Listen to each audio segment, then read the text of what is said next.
Paris au départ, c'est le podcast de l'agence Visamundi. Sur plusieurs dizaines de destinations, Visamundi simplifie le parcours de tous les voyageurs en aidant à l'obtention du bon document au bon moment. Rendez-vous sur visamundi.co. Bonne écoute. Bonjour à tous. Aujourd'hui, on se penche sur un changement concernant les services consulaires indiens ici en France. Une date à noter, le 1er juillet 2025. Oui, bonjour. Effectivement, c'est une date clé. À partir de ce jour-là, VFS Global, qui était le prestataire pour tout ce qui est visa, passeport indien, carte OCI et autres services consulaires, Ils arrêtent. voilà, ils cessent leurs activités en France. Les centres VFS ne recevront plus de public et leur support téléphonique ou email s'arrêtera aussi. D'accord, c'est une transition significative. Alors, vers qui on doit se tourner maintenant? Qui reprend la main? C'est l'ambassade de l'Inde à Paris qui va gérer ça directement. Plus précisément, la section consulaire de l'ambassade. L'ambassade elle-même. Donc, retour à une gestion, on va dire, internalisée.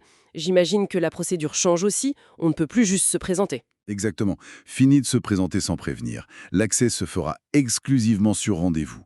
C'est vraiment le point important. Uniquement sur rendez-vous. Et comment on prend ce rendez-vous? Il y a déjà un système? Alors, il faudra utiliser une plateforme de réservation en ligne. Bon, elle est en cours de finalisation apparemment. En cours de finalisation. D'accord. Et en attendant, ou pour savoir quand ce sera prêt, on peut comment? Pour l'instant, et c'est crucial, il faut vraiment consulter le site web officiel de l'ambassade de l'Inde à Paris. Toutes les infos, les mises à jour et le lien vers ce nouveau système y seront publiés. Donc, la consigne, c'est surveiller le site de l'ambassade. C'est ça. C'est la source d'information numéro 1 dans les jours qui viennent. Comme souvent dans ces cas-là, est-ce qu'il faut s'attendre à une petite période de flottement, une interruption des services? Oui, l'ambassade l'a mentionné.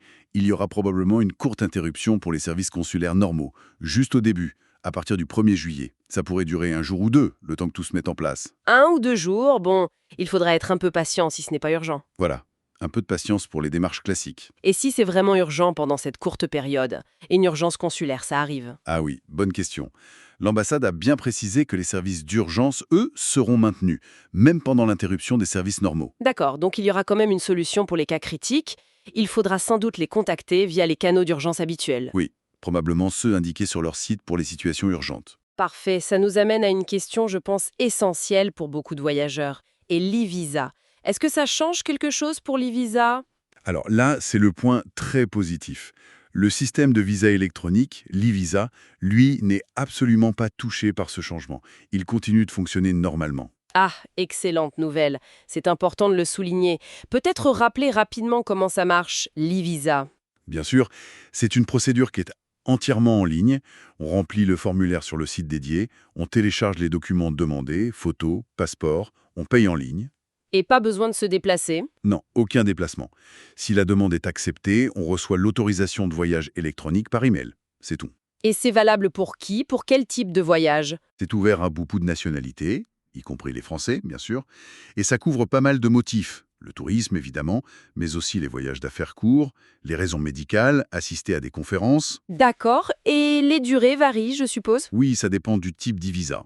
Ça peut aller de 30 jours pour du tourisme court séjour jusqu'à 1 an ou même 5 ans pour d'autres catégories, avec des durées de séjour autorisées qui varient aussi, 90 jours, parfois 180 jours par visite. C'est donc une alternative vraiment très pratique, surtout avec cette transition pour les services classiques à l'ambassade. Tout à fait.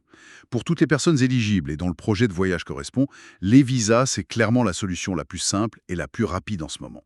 Ça évite les incertitudes liées à la mise en place du nouveau système de rendez-vous. C'est très clair. Donc si on résume pour ceux qui nous écoutent, VFS Global, c'est fini à partir du 1er juillet 2025. Oui. L'ambassade de l'Inde à Paris reprend les services visa, passeport aussi. Mais attention, ce sera uniquement sur rendez-vous, à prendre via un système en ligne qui arrive bientôt. Exactement, avec une possible courte interruption des services non urgents tout début juillet. Et le point capital, l'e-visa continue sans changement. Voilà. Donc, l'action immédiate pour les personnes concernées, c'est vraiment de garder un œil sur le site web de l'ambassade pour les détails sur les rendez-vous et, si possible, envisager l'e-visa. Tout ce processus met en lumière une tendance plus large, non?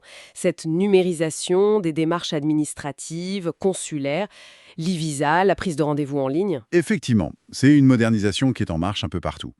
Et ça amène une question intéressante d'ailleurs. Laquelle? À mesure que tout devient numérique, comment on s'assure que tout le monde puisse suivre ?